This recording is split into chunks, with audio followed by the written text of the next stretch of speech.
Assalamualaikum warahmatullahi wabarakatuh. Selamat pagi. Gimana nih kabar kalian hari ini? Sehat ya? Alhamdulillah.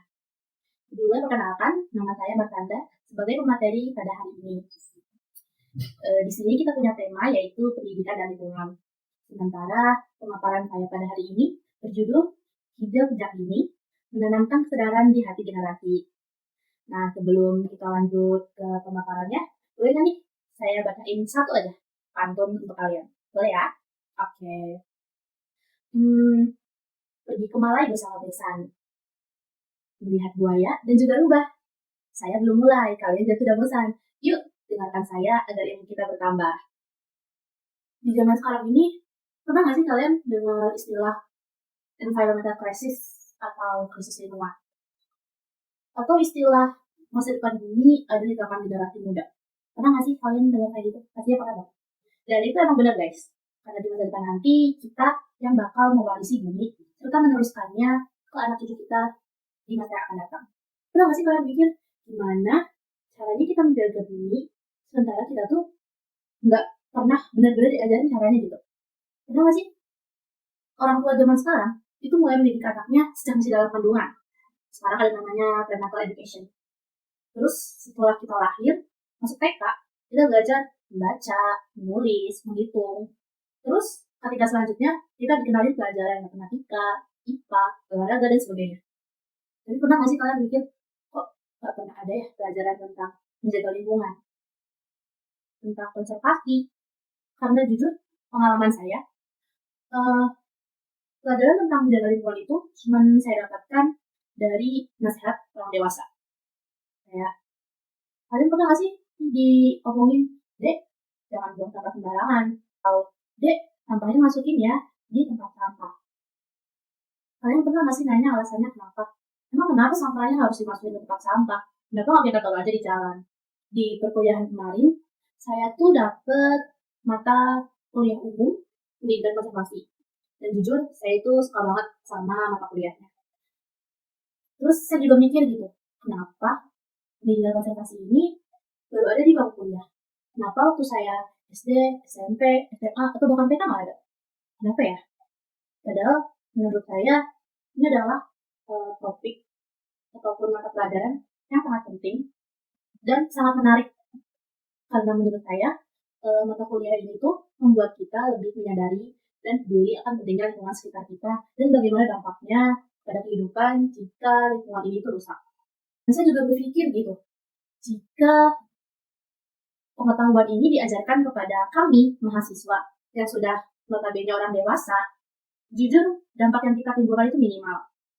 Karena kita sudah mengetahui gitu pentingnya konservasi dan bagaimana dampaknya kepada kehidupan dan dunia ini.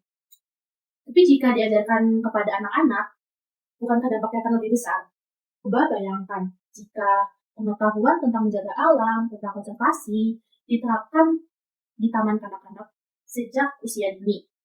Saya yakin anak-anaknya akan tumbuh menjadi orang dewasa yang sangat menghargai dan peduli kepada lingkungan sekitar mereka. Tanpa pengetahuan kita, pengaruh anak-anak itu sangat besar loh. Karena dengan kepolosan mereka, mereka bisa mempengaruhi orang tuanya, keluarga, teman, dan lingkungan sekitar. Coba kalau kalian bayangkan, misalnya kalian buang sampah di jalan, terus ada teman yang bilang, jangan buang sampah di situ. Apa jawaban kalian? Berisik lu, sok peduli. Kurang lebih kayak gitulah.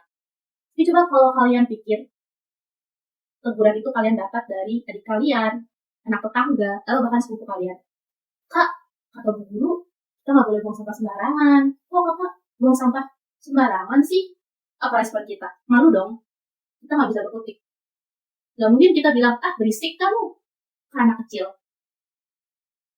Dan dengan hal itu, menurut saya itu adalah kekuatan terbesar anak-anak.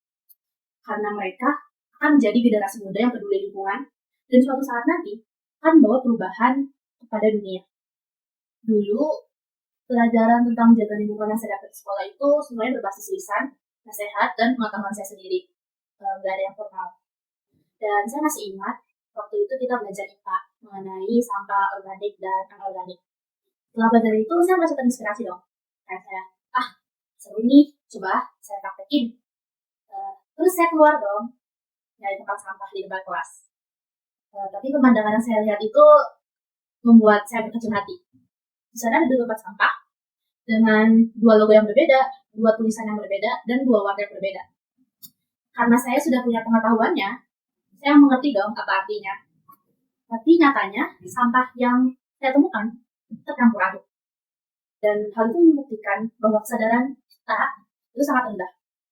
Melalui hal yang sederhana saja, seperti memilah sampah, itu sangat sulit dilakukan. Saya yakin, jangan anak kecil, coba kita tanya ke orang tua, orang dewasa random di jalan.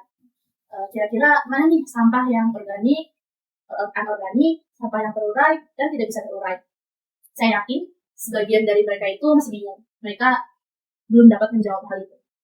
Dan itu adalah pemandangan yang sangat miris menurut saya di masa sekarang, di zaman sekarang gitu. Apalagi masalah krisis lingkungan itu setiap tahunnya selalu bertambah dan akan semakin banyak di masa depan jika kita tidak menjaganya dari sekarang. Oleh karena itu, kebijakan sistem di edukasi Indonesia itu harus berbenah, harus dirubah. Daripada kita mencontoh sistem edukasi dari negara maju, menurut saya, sebaiknya kita membuat sistem edukasi sendiri berdasarkan kondisi lapangan di negara kita. Saya pernah melihat vlog orang Indonesia yang sekarang tinggal di Korea Selatan. Untuk masalah sampah rumah tangga mereka, pemerintah daerah itu memberikan kantong kresek yang mempunyai logo dan tulisan nama daerah atau kota tersebut. 2 kantong plastik buatan organik dan organik.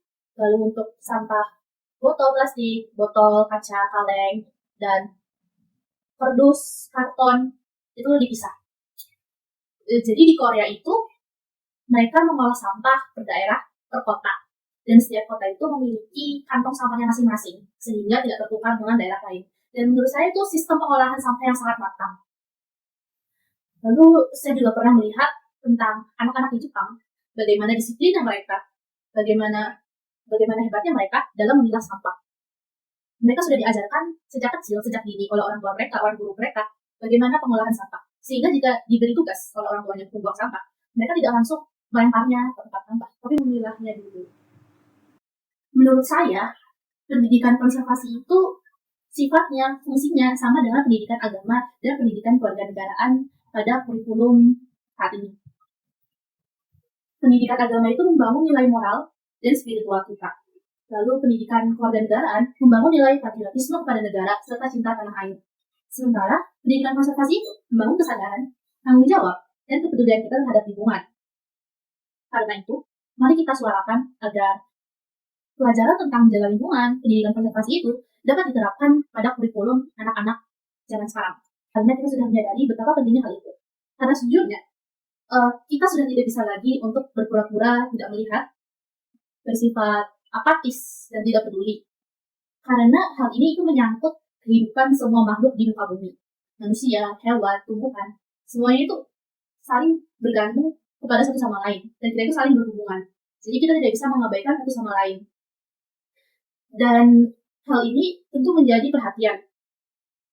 Karena anak-anak di Indonesia belum memahami tentang hal ini. Karena pada dasarnya, sebagai generasi muda, menjaga bumi itu bukan tentang menghafal teori saat kita dewasa, melainkan bagaimana kita membentuk karakter konservasi sejak usia dini agar dampak yang diberikan itu bisa lebih signifikan. Dan saya sering mendapati kesalahpahaman ini bahwa generasi muda itu ditujukan kepada kami mahasiswa atau bahkan anak SMA. Padahal anak-anak SD, TK, mereka itu termasuk ke dalam generasi muda juga. Jadi pendidikan kepada mereka itu seharusnya tidak disepelekan gitu. Mungkin karena kontribusi mereka pada masyarakat belum signifikan, mungkin sebagian orang menyepelekan mereka.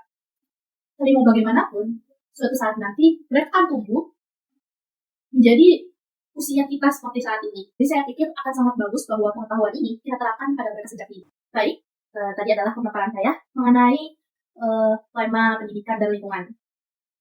Sebelum ditutup, boleh dong saya bacain satu lagi. Oke. Ubur-ubur dimakan Maya. Digoreng, terus dimasukin ke tas. Sekian dari saya, selamat beraktivitas. Assalamualaikum warahmatullahi wabarakatuh. Salam konservasi.